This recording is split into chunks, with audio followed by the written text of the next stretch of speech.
ഈ ക്ലാസ് ടീച്ചറും അവളുടെ സ്റ്റുഡൻസ് ഒരു ബിറ്റും വെക്കാതെ എക്സാം എഴുതണമെന്ന് പറഞ്ഞ് ഫുള്ള് ചെക്ക് ചെയ്തുകൊണ്ടിരിക്കുകയാണ്.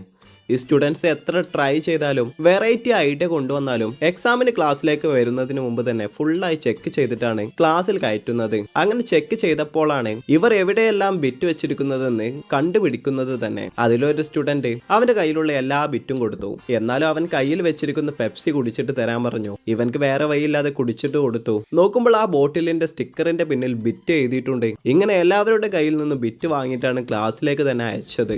ആക്ച്വലി ഇവൾ എന്തിനാണ് ഇത്രയും സ്ട്രിക്റ്റ് ആയിരിക്കുന്നതെന്നാൽ ഇവളുടെ സ്റ്റുഡൻസ് മാത്രമാണ് എക്സാമിൽ ബിറ്റ് വെക്കാതെ എഴുതൂ എന്ന് പ്രിൻസിപ്പാളിനെ വരെ ചലഞ്ച് ചെയ്തിട്ടുണ്ട്. ഇനിയിപ്പോ അതിൽ തോറ്റുപോയാൽ സ്കൂൾ ഗ്രൗണ്ടിൽ 100 പ്രാവശ്യം ചുറ്റി വരുമെന്ന് ഒരു ബെറ്റും വെച്ചു. ഇനിയിപ്പോ ഫോൺ യൂസ് ചെയ്ത് ബിറ്റ് വെക്കും എന്ന് വിചാരിച്ച് ക്ലാസ്സിൽ ഒരു ജാമർ വരെ വെച്ചിട്ടുണ്ട്. എന്നാൽ പിള്ളേരും അതിനൊരു വഴി കണ്ടുപിടിച്ചു. ജാമർ വെച്ചാൽ സിഗ്നൽ മാത്രമേ പോകൂ, പക്ഷെ ബ്ലൂടൂത്ത് വർക്കാകും. സോ ക്ലാസ്സിൽ തന്നെ നല്ല പഠിക്കുന്ന കുട്ടി പെട്ടെന്ന് എക്സാം എഴുതി തീർത്തു പുറത്തു വന്നു. അവിടെ നിന്ന് ബ്ലൂടൂത്തിൽ ആൻസർ അയക്കാൻ തുടങ്ങി. എന്നാൽ അതും ആ ടീച്ചർ കണ്ടുപിടിച്ചു. ആ പ്ലാനും പാളിപ്പോയി. അടുത്ത ദിവസം ഈ പ്രിൻസിപ്പാൾ ടീച്ചറെ വിളിച്ച് നിങ്ങൾ ചലഞ്ചിൽ തോറ്റുപോയി എന്ന് പറഞ്ഞു. കാരണം ഇവളുടെ ക്ലാസ്സിലുള്ള ഒരുത്തൻ കയ്യിൽ ഇൻവിസിബിൾ ലിങ്കിൽ ആൻസർ എഴുതി വെച്ച് അൾട്രാ വയലറ്റ് ലൈറ്റ് അടിച്ചാൽ മാത്രം കാണുന്ന പോലെ ബിറ്റ് എഴുതി വെച്ചിട്ടുണ്ട്. അതോടെ ബെറ്റിൽ തോറ്റ് ആ ഗ്രൗണ്ടിൽ 100 പ്രാവശ്യം ഓടേണ്ടി വന്നു.